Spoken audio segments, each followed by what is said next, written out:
好，好，那个过来一点哦，后面留给走道给人家，后面留走道给人家。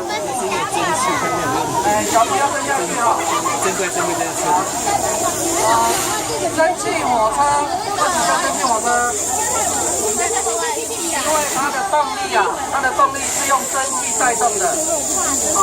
那蒸汽怎么来的？对，蒸汽就是要烧开水。家里有没有烧过开水？开水滚的时候就会冒那个白烟，对不对？那个就是蒸汽。然后这个就是大的锅子，我们叫它锅炉，叫它锅炉。那锅炉烧完的那个气会集中在哪里？集中在中间这一颗远远的这一颗里面，这一颗里面，这一颗我们叫做气包，就是把蒸汽集中在这个气包里面。那如果司机也要开车的时候，就把这个气啊送到前面那个叫做气缸，那个就是气缸，然后气缸就会这样子带动那个气缸就会一直运动，对不对？然后气缸的那个杆子就连到车轮，懂意思吗？气缸就是这样动作，然后它这边连到那个车轮，这样懂不懂？还是不懂啊？好，懂了。好，然后用完的蒸汽怎么办呢？对，要把它排掉。从哪里排掉？要从烟囱排出去。要从烟囱排出去。所以这个叫做气包。好，前面那个是什么？沙箱。有人知道沙箱？谁说的？很棒。为什么要有沙箱？知道吗？对。那这个铁轨是铁的，对不对？车轮也是铁的，两个都是铁的。没有水的时候，如果水太快会叫做什么？叫做什么？叫空转，叫空转。那空转的时候呢，就是这个弟弟说的，要撒沙。撒在哪里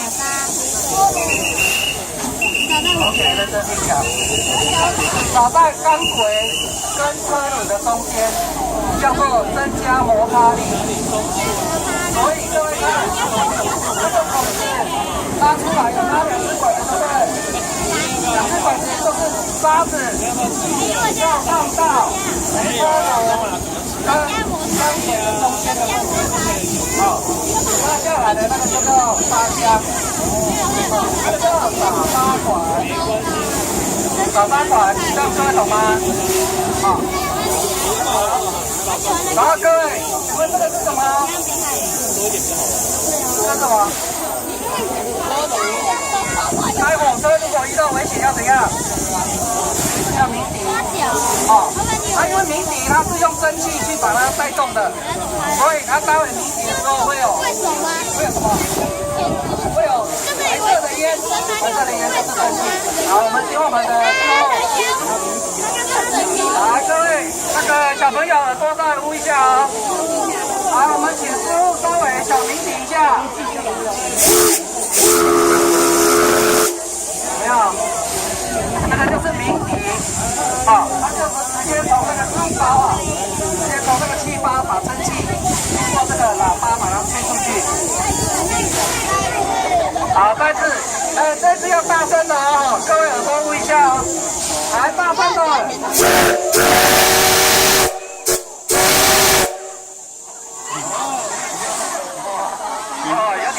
有点吓到了哈。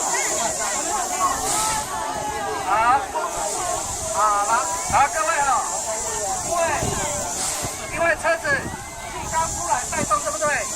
只有一个轮子，所以这样出力很小，那就把3个轮子再把它加在一起。你们现在各位看有几个比较大的轮子？有几个？有3个，对不对？然后我们这个蒸汽火车的编号，蒸汽的编号如果一个轮子就用 A， 2个轮子用 B， 3个轮子用什么 ？C， 对，所以它是 CK124的 C 呀，就是它有3个轮子。好，那请问 DD668有几个轮子？大轮子。对，DD668就有4个大轮子，这样懂不懂？好，那我们再说 K 是什么呢？K 就是说，如果这台蒸汽机车很大台，它需要拉一个煤水车，就用 T； 如果是很小台，它把这个煤跟水啊放在这个机车上面，就叫做 K。那事实上这一台啊，它没有煤水车，它这里是装水，那边是装煤。后面那边有没有？后面那边有手机啊，手机那边装煤。那后面这个煤水车是后来临时增加的，但是本身这个蒸汽机车它本身就附挂煤水车了，所以这个叫 CK，3个轮子附挂煤水车叫 K。啊，那124是什么？124就是跟小朋友的绰号一样哦，124号这样子。好，那各位，这个在上面这是什么？各位知不知道那个蒸汽火车，所有的火车刹车是用什么？所有的刹车是用什么？知道吗？火车所有的刹车都是用空气啊，所以蒸汽火车它的空气啊，它要自己打。好，那它也是用蒸汽去打的哦，所以这个叫做风棒。风棒，好，它把用蒸汽去把那个空气压缩之后，然后放在那个除气槽里面，然后要刹车的时候就把除气槽的空气放到那个闸瓦那边夹车轮，可以这样。好，那各位如果有什么问题可以提出来。有没有什么问题？有发问的待会可以送那个梅菜一块。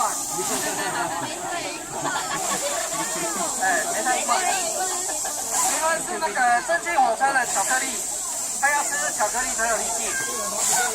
有问题可以发问。好，那没有问题就可以站起来了。好，请参观。